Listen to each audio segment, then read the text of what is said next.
Whether the relationship and interactions with your boss is in a great place or a not so great place, your boss plays a heavy hand in how you feel, not just at work, but overall. Third most common root cause I see for fatigue, burnout, being stuck in a rut, and some of those other symptoms I've talked about so many times so far this season, your relationship with your boss. Today, I want to help you manage up and take an ownership role in this very important relationship. It's the Leading on Purpose podcast, helping leaders, teams, and organizations lead more intentionally, effectively, and with purpose. Well, thanks for tuning into the podcast. As I mentioned today, we're working on managing up, taking an ownership role in that relationship with our boss. First, let's talk about why our boss plays such a heavy hand in not just how we feel about our work, but oftentimes how we feel overall. There are environmental conditions, let's just call them the conditions for success, things we need to be at our very best. There's lots of leadership theory that I'll point you to in future seasons and episodes that helps us understand what research would tell us is important. But let's just appreciate at a very top level, there's certain things that you need in your work environment to feel inspired, to feel motivated to do your best work, and to feel good in terms of your overall well-being. When these conditions are lacking, we know the impact it has, again, not just on our work, but even beyond professional bounds. It can impact our personal life. Second only to you, your boss plays the heaviest role in impacting whether those conditions exist for you in the workplace. And so we have to appreciate the fact our boss owns the environment we experience. Because of this ownership role that our boss has in our environment, we have to get comfortable with the idea that we need to let our boss know exactly what our needs are and how their behavior is either contributing positively or negatively to our success, no matter where your relationship is currently at. What am I getting at? We've got to get comfortable with the notion of giving our boss feedback. Now, why is that such a big deal? Because I know it's a thing. I've lived it. And I've coached people through it. It's a big deal. So what's typically going on for us is we're imagining all the inherent risks involved in terms of providing our boss feedback. We imagine to ourselves, well, what if they're too busy? I don't want to burden them with this feedback. What if they retaliate against me? What if I get fired? What if they shut me down? Or even worse, what if they're not interested in my feedback at all? These are all things that run through our mind when we think about giving our boss feedback. I think one of the biggest things we do is we trip ourselves up by imagining what the conversation might look like. And we imagine sometimes going into our boss's office, pointing at them and saying, "You stink at this, stop doing that, start doing this." Well, who in the heck wants to be involved on either end of a conversation like that? That's not the type of feedback I'm talking about. The way we want to think about framing up feedback for our boss is simply, I need something different from you for me to be at my best. Way too often, leaders are left to guess. We're out there guessing what people need to be at their very best. And it's like, let me try this. Is it that? Nope. Is it that? Nope. I don't know what I need from you, but it's not that. And it's this awkward dance step and a guessing game of leading in a way that we hope is contributing to the other person's success. We need to clear all this up. We need to stop guessing, and we need to help our boss stop guessing by providing them very clearly the details around what we need to be at our best and what we need them to do to contribute to that success. Now, I know this idea of giving feedback to the boss is probably still not an easy thing to think about, but I want to make it easier. Now, another piece to maybe help you muster the courage and get over the hump is I want you to kind of put the shoe on the other foot here. I want you to imagine there's a member of your team, someone that you're leading, and they're sitting there with feedback on things that you're doing that gets in their way, things that you're doing that negatively contributes to their success. My question would be, would you want that feedback? Most people would say, heck yeah, let me know. I don't know about you. I've had the expectation as a leader of my team. You better tell me if there's something I'm doing that's getting in your way. So it's really interesting to me that when we consider the people that report into us, we would darn near expect them to tell us.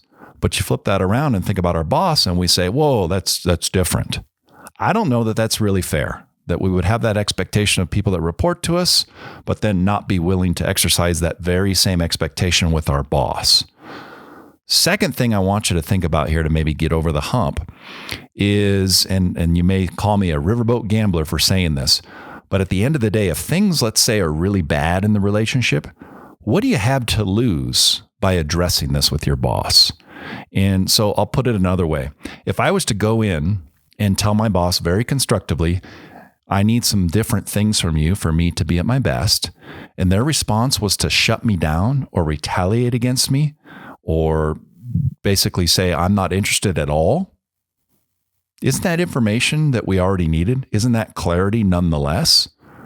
That we would need to know that our boss is not interested in us doing our best work.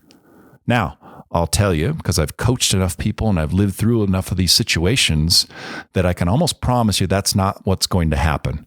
If you develop a really good piece of feedback, you develop it constructively, you present it well to your boss, 99.9% of the time, it's going to be met with, thank you. I've been guessing this whole time. I appreciate the clarity around what you need from me to be at your very best. Now, I have to say 99.9%. I did have one experience where I went in to tell a higher up in the organization I was with exactly how I was feeling, exactly what I needed to be at my best. I thought I prepared myself very constructively. I thought I delivered the information very non-passionately. It was not an attack, and I was shut down. I was met with a brick wall emotionally and response-wise. And so I got to make a decision. That is clarity. They are not interested in what I need to be at my best. Now I get to make a decision based on that information. And so I used to say, hey, 100% of the time, your boss is going to say thank you. I now have to say 99.9% of the time, because it is possible that you'll be met with, you know what, I am not interested. Most of the time, though, I think your boss is going to welcome this with open arms. I'd recommend preparing for feedback that you're going to deliver, no matter who the audience was. So if you were delivering feedback to someone on your team, you're doing a performance review that's got some tough feedback in it, you're going to give feedback to a peer or a colleague. I definitely recommend preparation for all of those types of feedback. Now we're thinking about your boss. The stakes are raised. Even more cause in my mind for you to think about preparing effectively for this conversation. So I want to walk you through some tips and tricks to help you frame up this conversation very constructively and increase the chances that it'll be successful in terms of how your boss receives this message. And then also to ensure you're walking in with as much comfort and confidence as possible. So piece number one is you're going to want to think about what I would call your current state. How are you currently feeling overall? And you might consider the symptoms that we've talked about in a few of these episodes, going back to episode 1. Are you feeling fatigued? Are you feeling burnt out? Are you stuck in a rut? How are you feeling overall right now? That's the very first thing you want to be able to describe to your boss so that they really know, where's this conversation beginning? Where are you currently at? The second piece to prepare for and deliver to your boss as part of this feedback conversation is hopefully the piece that clears up the mystery and really stops the guessing game for your boss. It's the opportunity to describe to your boss exactly what you need to be at your best. And so there's more than one way to think about this, but if you have been tuned in for the last few episodes, you might go back and reflect on some of the things I asked you to think about in episodes 2 and 3. During episode 2, we talked about raising your level of personal clarity. Well, what aspects of that might you bring to this conversation with your boss? You might think about, what do you value most in the workplace? How is that a description of what you need to be at your best? You might think about your legacy. What do you intend in terms of your leadership? What can your boss be doing to help you be at your leadership best? What actions and commitments have you made to really get after that leadership legacy? And then episode 3, we talked about fulfillment. What things do you need to describe to your boss? Do they deserve to understand about you in terms of what fulfills you about the work? What fulfills you mentally, physically, spiritually, and socially? what aspects of that would be helpful for them to hear, again, so they can clear up the mystery and begin to really fully understand what it is you need to be at your best. Okay, to this point, we've prepared ourselves to describe where we're currently at, how we're currently feeling, and then also very specifically what we need to be at our best to clear up some of that mystery. Now is an opportunity to prepare yourself to describe to your boss what's working well and what's working less well in terms of the behaviors and leadership they are currently exhibiting. So you want to examine for yourself, what specific pieces of feedback do I have from my boss on how their behaviors are working well for me and working less well? This is not the end of the conversation. We don't just walk in and dump this stuff on the desk and say, hey, fix it. This is probably a continued conversation, one of many. This is not a one and done. So a few other things you want to think about and be prepared to speak to with your boss. One is, what ideas and solutions do you already have around things they could do to improve the situation? And you want to partner on these. The other piece you want to consider is setting yourself up for what will future conversations look like.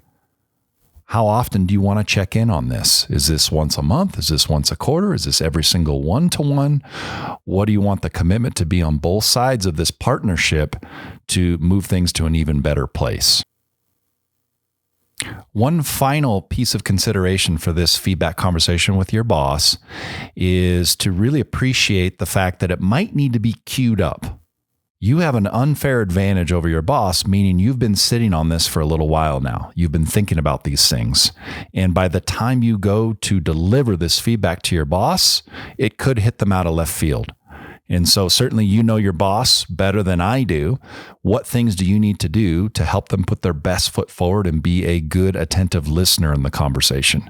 And I think whether your boss is a processor or not, whether the relationship's in a great place or not, I've always been a fan of don't surprise the boss. And so whatever you can do to cue this conversation up to let them know, hey, I've got some things that I really want to spend some time on outside of the normal to-do list. It could also mean, boy, I want to maybe step outside the normal working environment. Let's go meet at Starbucks. Let's go have lunch. Let's have a conversation outside of our normal environment. Whatever you need to do to cue this up in a way that really lets them know this is important and I have something different that I need to talk through with you. It'll reduce the chances that they're surprised, and it'll really help them put their best foot forward in terms of being a really attentive listener for you. Queuing this thing up, a very important thing you need to do to ensure the success of this conversation. What this all boils down to for me is what I call the mirror test.